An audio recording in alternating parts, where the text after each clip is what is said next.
hati-hati dengan nama iblis yang namanya Awar. Jadi jangan kasih nama anak namanya Awar. Itu iblis. Siapa dia? Dia iblis yang membuat para orang-orang yang tadinya yang membuat orang-orang yang punya kekuatan semangat untuk berbuat zina. Bagaimana orang yang sudah mau nikah, mau menghalalkan hubungan, tiba-tiba ragu? Pernah? Ada yang seperti itu? Nggak jadi nikah, ketemu mantan pula. Itu kerjaan si Awar. Oh, war. Itu kerjaan dia. Dia membuat orang yang mau nikah tak jadi nikah. Kalau Dasim, dia membuat orang yang sudah nikah bercerai. Kalau Awar, orang yang mau menikah tak jadi menikah. Begitu tak jadi menikah, akhirnya apa yang terjadi? Berbagai macam cara dia buat menggagalkan pernikahan itu. Akhirnya orang yang tadi sudah pengen menikah dan ternyata berzina. Begitu berzina, nyaman dengan nggak perlu nikah juga aku bisa menikmati tubuh perempuan. Nggak perlu menikah juga aku bisa bersamanya. Akhirnya kumpul kebu. Itu kerjaan si Awar. Ya. Nah, zina itu yang berbahaya. Maka tadi katakan kalau memang sudah tidak tahan, kita pengen dia banyak-banyak beristighfar. Sudah pengen sekali menikah, ini biasanya banyak menyerang laki-laki. Kalau perempuan sih terkadang tidak lah ya, masih kuat biasanya.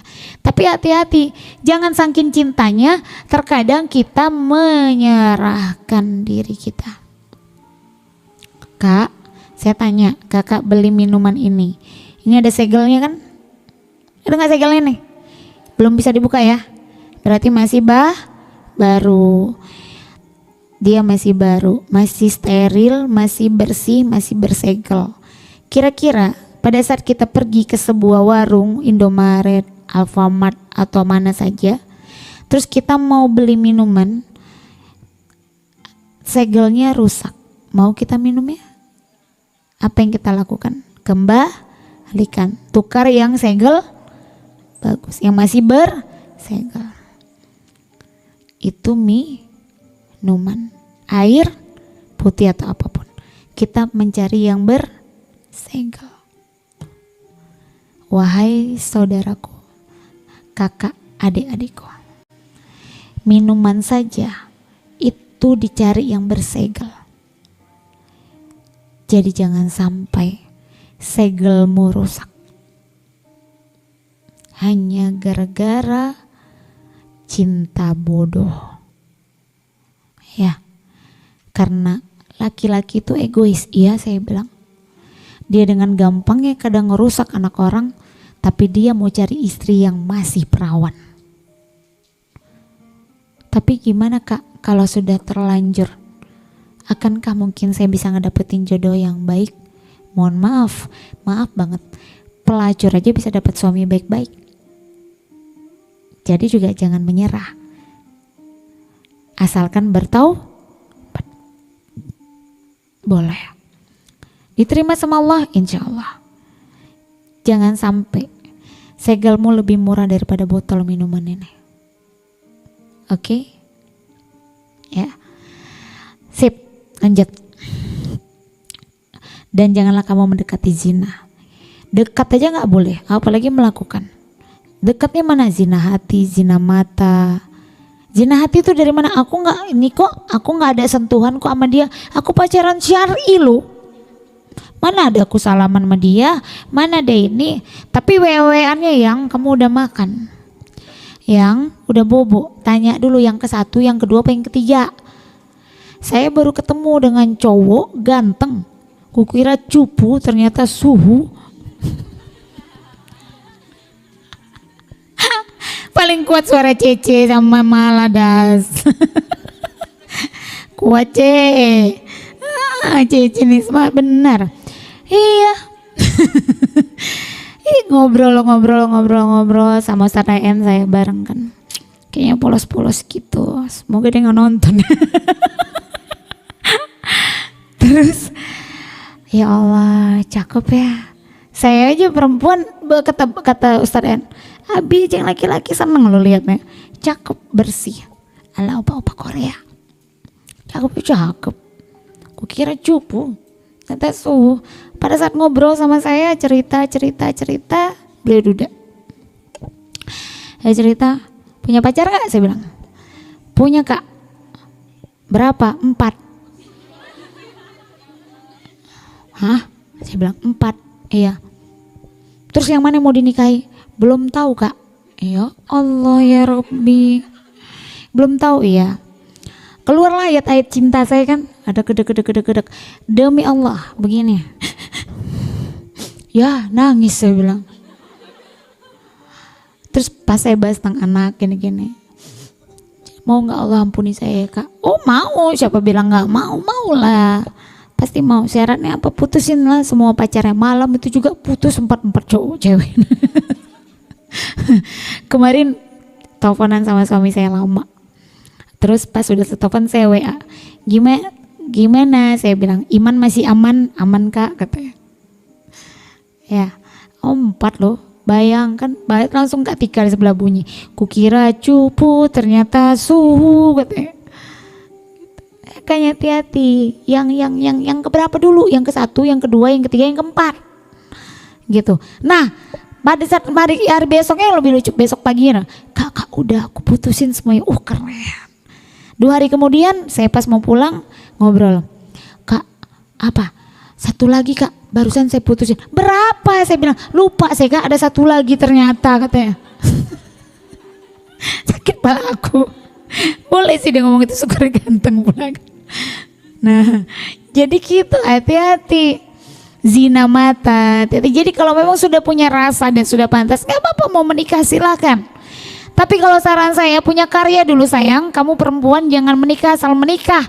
Jangan hanya mohon maaf ya nanti tahu gini sama suami. Awal 1 bulan, 2 bulan, 3 bulan oke. Masuk tahun pertama ibu kita sakit, butuh dana, butuh biaya, butuh ini. Kita mau terus gini sama suami.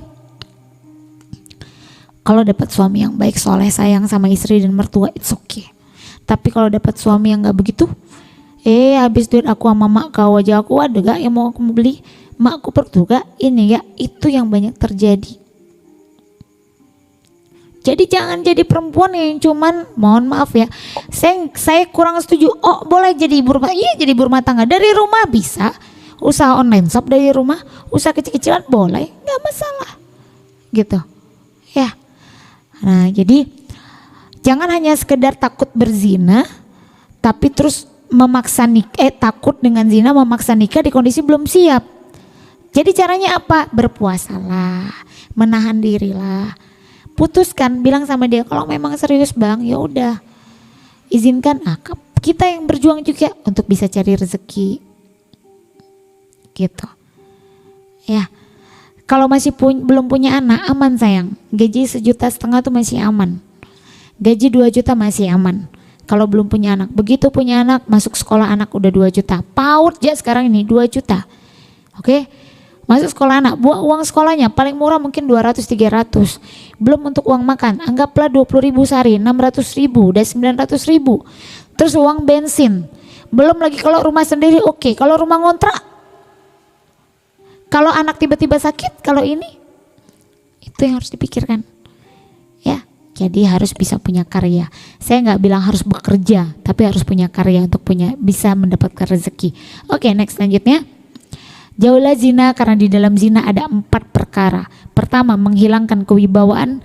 Kedua, kewibawaan wajah. Kedua, memutus rezeki. Ketiga, memendekkan umur. Keempat, membuat murkanya Allah. Ini pernah saya alami. Kamera penzina? Bukan, saya pacaran.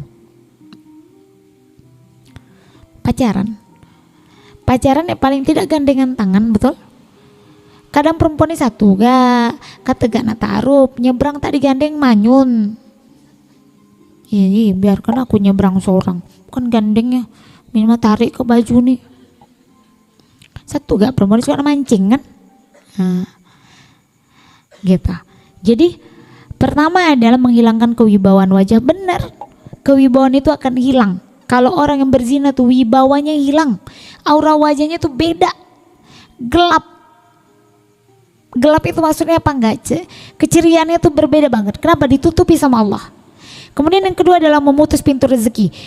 Teman-teman, kalau misalnya kita ini bisa melihat dengan kasat mata ya, dengan kasat mata, pada saat orang akad nikah, saya terima nikahnya Fulana binti Fulan dengan mas kawin, terus itu tuh pada saat saya terima nikahnya ini tuh, kalian kalau mau tahu, pintu langit tuh terbuka, turun malaikat-malaikat yang mengantarkan rezeki. Jadi pada saat orang akad nikah tuh, itu malaikat-malaikat pembawa rezeki turun ke dunia ini, ke bumi ini, di dekat sekitar itu untuk memberikan rezeki kepada orang yang menikah dan yang hadir. Jadi rajin-rajin datang ke akad nikah orang yang dikenal. Ya kalau nggak kenal ngapain lo, sampai datang-datang ke nikahan gue, tiba-tiba udah makan haram. Tidak boleh makan di tempat undangan pernikahan orang yang tidak kita kenal, haram, beneran saya bilang haram. Ya, seperti itu. Jadi pada saat orang menikah maka rezeki itu saya rasakan. Pada saat saya memutuskan menikah dengan suami saya cuma punya penghasilan, saya buronan, nggak punya duit. Suami saya cuma punya 30.000 sehari. Sebulan saja kami merasakan sakitnya makan mie ayam 1 mangkok bagi 2. Bawa es teh dari rumah 1 bulan. Masuk bulan kedua, mulai Allah kasih rezeki. Dari 30.000 sehari sampai punya penghasilan 3 juta sehari. Waktu itu bulan depannya terus dibukakan Allah. Jadi kalau mau buka rezeki menikah, ya nikah jangan tunggu gedung, nikah jangan tunggu ada uang. Saya nikah dengan 500.000, itu kan zaman Kak Mira, Kak mak kami, mana dia mau, mak tuh ibu kami sih mau ja pakai mas kawin sejadah pun dah apa bah, penting nikah aku sama dia.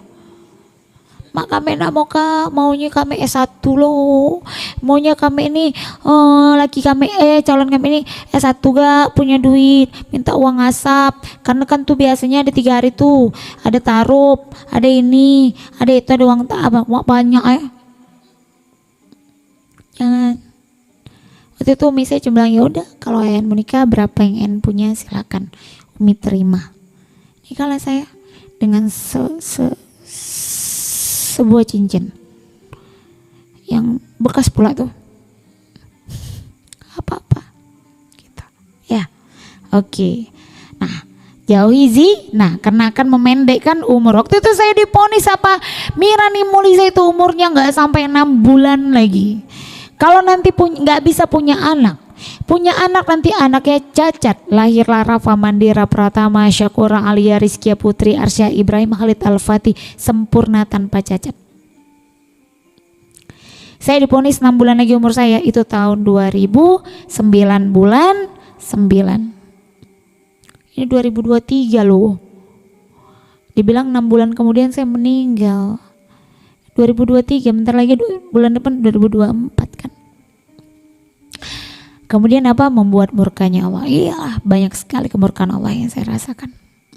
Jadi hindari Nah, next selanjutnya.